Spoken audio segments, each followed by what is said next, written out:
Hi guys, it's Kat, and I am back with a live stream of the Adventure Paradox podcast.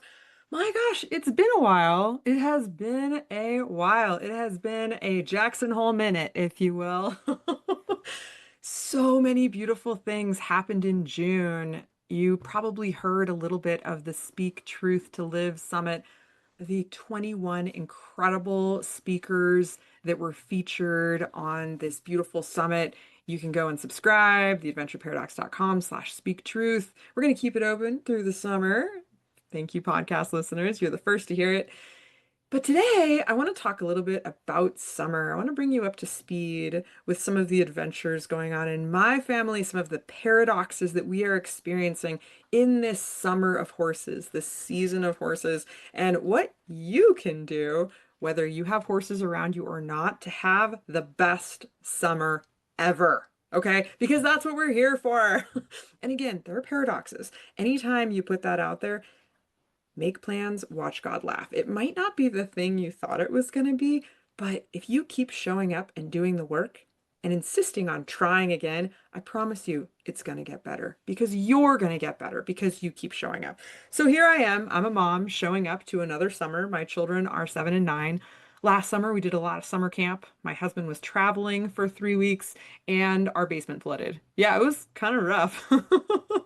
I won't lie, I've had a little bit of like PTSD going into this summer, but here's the thing. We are not living that last summer. You might have some work to do around whatever happened last summer or in other summers. You might have certain feelings about summer. Maybe you love the heat. Maybe you're worried it's going to be too fast and you won't get out enough because you're so, four-letter word, ready? Busy. What I'm hearing from everyone is just how busy we all are. That is a four-letter word. Let that be a dirty word. Slow down. Remember the dog days of summer? Look around at the animals. When there's that much heat, they are not moving faster. They are moving slower. Air conditioning makes us think. And by the way, in Europe, they like hardly have air conditioning. They think it's bad for you, right? I don't know. I'm not going to make an opinion or judgment call there. I'm just going to say if you get out in the fresh air and really connect to nature and what the animals are doing, and the animals are an extension of nature, right? How are they thinking about it? They are resting a lot more. They are sleeping a lot more. And maybe that's what we need to be doing too. Maybe that's what our kids need to be doing. As much as we want to get out and have fun and do all of these great things and head to the rodeo, and yes, we're going to talk about the rodeo today, it's also a time for just doing the usual paradoxes of daily life. You're still going to have laundry. In fact, we seem to have a lot more laundry right now. We've got wet laundry, thank you, swim time, sprinkler time. We've got dirty horse poop and manure and muddy kind of laundry. It's kind of a different kind of laundry than what we get in winter here when it's snowing. It's very different, maybe a little smellier. So maybe there's more of it. Regardless, these paradoxes will always exist. And here's the reality, because we live in time, our kids are never going to be 7 and 9 again. I am never going to have a summer of being 44 again. It's going to be over. It's going to be over. So, what are you doing to be present now?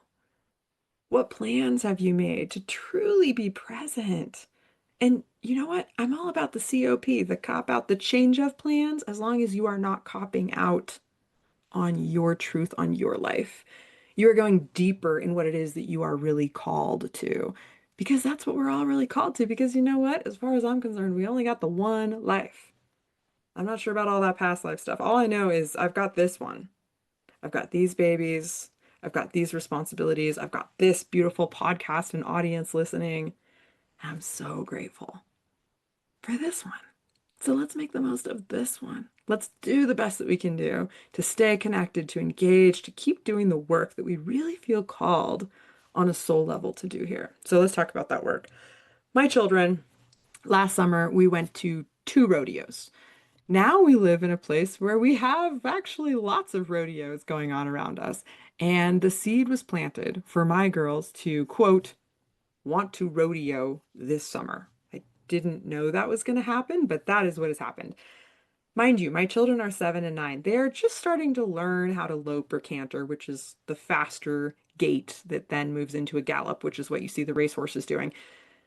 they're not quite ready to rodeo. Our horses are trail horses. They are not used to going to competitions with all that extra energy and other horses that are all really excited and into the competition. In fact, my former racehorse, I would say, is not that into it. It is not so much for him. But we have a deep bond and connection, and I know that as long as that connection, what I talk about in my book here, the masters master the basics, as long as that connection is there, we're going to be okay. We're going to work through it. And it might not be about the speed. It might just be about entering the arena, as Brene Brown talks about in that beautiful quote, daring greatly. The credit goes to the one in the arena. Could not be more true than in the rodeo arena, my friends. Here's the thing. People who rodeo, people who ride horses, they know the work it takes to actually go into the ring, have all the lights, have an audience, have a show, have the whole thing. You practiced and practiced and practiced until you weren't thinking about all of that stuff. You're just thinking about the thing at hand, the thing you're doing, which is riding your horse around those three barrels in a pattern. That's it, safely. Staying connected, regardless of what the audience is or isn't doing, hats throwing off, barrel falls over, whatever it is, somebody yells, light falls, whatever. You know how to work through the basics with your horse. If it spooks, if it bucks, whatever it is. My children don't know all of that yet because it takes a lot of practice. It takes a lot of falling off and getting back on. And I love this hat, which you guys might have seen me rocking a few times already. It says, this is trucker hat with sparkly pink writing. This actually is my first rodeo because we all have a first rodeo. It's that beginner mind. We all have that first time we do something, that first summer where our children are old enough to go to summer camp. Maybe we send them, maybe we don't. My children didn't want to go to summer camp this summer. They just want to hang out. That is a lot on my husband and I. That creates a lot of busy. That is part of why we didn't get a podcast out last week. That is part of why we have been repurposing content that we already have because we're in summer and we're really, really deeply present to our children, to our horses, to the incredible wildflowers that are going off. Oh, it is like a full rainbow of color here. If you want to do a VIP day, please come on out because this is like the best season. I love every season that we're in, but there is a reason that summer is so, so special in the Tetons. Back to the rodeo. My children want a rodeo. I decided that a good first step is signing up for Barrel Club. Barrel Club is a group of mostly women coming together to practice and children the basics of running barrels without all the lights and the rodeo and the pressure and the audience, just practicing barrels. And you pay $3 to $5 and you can do a summer membership for $50 or 35 for an individual, family, whatever. Very, very reasonable price point. Now, mind you, it's not the cost. It's about the grit, the problem solving, the perseverance, all of those things that come with setting a date on the calendar for every Tuesday to show up with your horses and work through the experience of being in a somewhat competitive and very friendly barrel club environment. As far as I'm concerned, this is the rodeo for my girls. And we've had this conversation about how it's not the actual rodeo. They're not quite sure they want to do the actual rodeo now, which is totally fine for me. I love following my children's desires, supporting them, not pushing them. I am not pushing them to rodeo. I am excited to follow along and will put them in situations that I feel are safe. We'll reach out and find teachers and coaches when I feel like I'm out of my depth, like my racehorse. A little extra excited, a lot for me to work on, for me to do that and be responsible for my children and teaching them too much. So last week we didn't take my ex racehorse. The week before, we did take him. And we had a mare who's feeling a little feisty, Tiki. She's probably in season right now. We're seeing a few things that make us think she is. And everything was a big deal for her that night. Everything. But you know what? Her rider, my 9-year-old daughter, she was committed. She wanted to ride through it. She was so excited, taking it all in. It was a lot of energy, and she went for it. And she's learning to canter, just getting her canter down, and she's really feeling good. And she went into that ring so bravely, and she worked the pattern just beautifully, and she went around that last barrel, and we said, bring it home, which is where you gallop to the end so you get the best time. And she started picking up a lope, and her mare was feeling a little excited, and she threw out a buck, and she fell off. And here's the thing, my friends, it is going to happen. You are going to fall. When you pick that adventure, when you go for it, when you say, I'm going to go rodeo, you're going to fall. And the real question is, when you fall, do you get back up again? Do you get back up again? And maybe you're not going to get back on that horse that night. She did not. She got on the pony. She was ready to get back on the pony. She did not want to get back on Tiki. She was wearing a helmet, but her head hurt. She fell in the sand. And you know what? I think her pride hurt because there were a lot of people watching who she didn't know, who she's just getting to know. It was our very first barrel club. It was actually our first rodeo, as far as I'm concerned, right? So it's a practice, a practice, a practice. So that when you're at the actual rodeo, it's not that big a deal anymore because you've been practicing this over and over. Whatever happens, you're committed. You're going to work through it. You're going to try again. Each time you get a little better. Each time, each time. So the second week, my younger daughter, who the first week on the pony, I ran through all the pole bending. I ran her around the barrels on foot or on my horse, who was fine that first week. But the second week, she was a little bit more committed to try it herself. So she heads out there. She does an excellent job. She gets the whole thing done, but it was her first time wearing spurs. If you don't know what spurs look like, this is what they look like. Shout out to one of my first bosses who bought me this pair and put my name on them. How fun is that? See the love in that? I love that.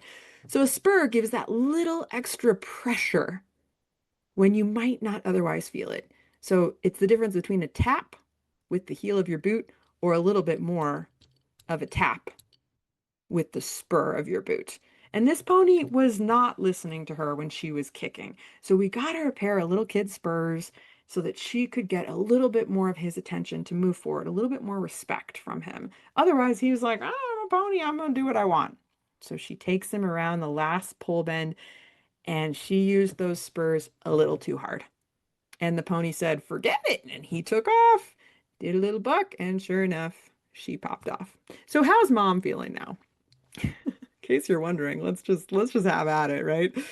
I'm like, oh my gosh, first barrel club, my older daughter falls off, second barrel club, my younger daughter falls off. Like, this is going great. Tonight's the third barrel club, by the way, in case you were wondering what's going to happen.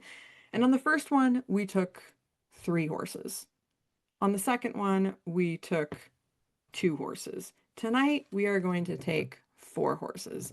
So we're building up our capacity for showing up and being safe. And my husband and I are thinking through different ways to be able to be on helping our kids and then going and doing our own runs with our horses. And a lot of it is just exposure. We're bringing all 4 tonight. We may or may not ride all 4. They might just be there, having the experience of being there without being asked to go in the ring. Just being there. That might be enough. That might be it tonight. Sometimes that's where you are with the rodeo. You could be in all parts of that rodeo. You could be a spectator. You could be in the arena. You could be holding the gate and helping people in and out of it. But are you showing up to your dream? And it might not be the rodeo. I don't know what it is for you. Are you speaking your truth? Are you sharing it with somebody? Ah, please. Life, you never know. There's a horrible accident and they're friends of the family, and my heart goes out. I didn't know this gal, but she was out on her bicycle and just hit by a car, and life is over. I think 58 years old this weekend in Jackson Hole, Wyoming. Gosh, we just don't know. So make this your best summer. Wherever you're at, commit each day to do one little thing. It might not be a big rodeo commitment. It might not be barrel club, but you are getting back on the pony of summer. We just had solstice. I was on this beautiful panel. I'll drop the link in here. The Authentic Creative podcast with so many beautiful women. And we got to talk about how horses can call us back into connection with ourselves, especially in summer, but in any season of your life, in any season in this world. And our children can do it too. And you can do it. It's a practice. It's a meditative practice to return home to yourself, to the stillness and truth of exactly who you are. and what you need to have your best summer. So I thank you so much for listening, and I will see you next time. Oh, by the way, we are bringing back our podcast guests back to our usual programming. So we're going to have another great one for you before the month is up. Stay tuned.